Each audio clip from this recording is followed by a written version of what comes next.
Shopping गर्न जाँदा एउटा सामान किन्छु भनेर जान्छु, तर हेर्दा हेर्दै मलाई 10वटा सामान मन पर्न थाल्छ। अनि अन्त्यमा के लिने के नलिने भनेर आफै कन्फ्युज हुन्छु। Please tell me I am not the only one यस्तो गर्ने। Hello everyone, welcome to my mini vlog. आज चाहिँ मैले कति दिनपछि मिनी भ्लग बनाएको छु भोइस ओभरमा। कहिलेकाहीँ आफूले आफूलाई पनि टाइम दिनुपर्ने रहेछ। हामी सधैँ काम मात्र गरेर पनि हुँदैन, कहिलेकाहीँ आफूलाई मनपर्ने कुरा गर्ने, आफ्नो लागि टाइम निकाल्ने र साना साना कुरामा खुसी खोज्ने पनि गर्नुपर्छ। अरूले के भन्छन् भनेर धेरै सोच्नुभन्दा पनि आफूलाई के कुराले खुसी मिल्छ हामीले चाहिँ त्यो गर्नुपर्छ। अनि म के यो ऱ्यान्डम भिडियो बनाइरहेको थिएँ, पछाडिबाट त्यो मान्छे सुतिरहेको रहेछ के।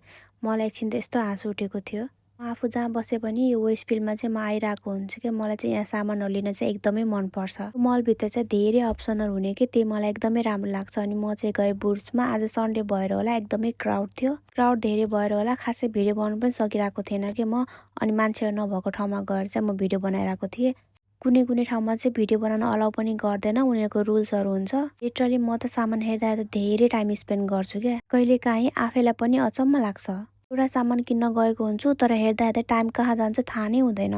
खासै धेरै सामानहरू त लिनु थिएन, तर पनि के त्यो हेर्दा हेर्दै टाइम गएको थाहा नै हुँदैन कि त्यहाँ चाहिँ। फेरि हामी छोरी मान्छेको चित्त बुझाउने एकदमै गाह्रो के, जे देख्यो त्यही मनपर्ने। अब सबै किनेर त सकिँदैन। अनि मैले चाहिँ त्यहाँबाट अलिकति सामान लिएर म गएँ सुपर ड्र्यागमा। सुपर ड्र्यागमा चाहिँ धेरै भेराइटीहरूको सामानहरू पाउँछ क्या। अनि त्यहाँ राम्रो लाग्छ मलाई चाहिँ, अफोर्डेबल पनि लाग्छ। धेरै सामान त लिएन, अलिअलि त्यहाँबाट पनि सामान लिएर अनि म निस्केँ। म चाहिँ त्यहाँबाट H&M पनि गएँ। त्यहाँ चाहिँ मलाई खासै लुगाहरू केही मन परेन, अनि भिडियो लामो हुन्छ भनेर चाहिँ मैले बनाएन।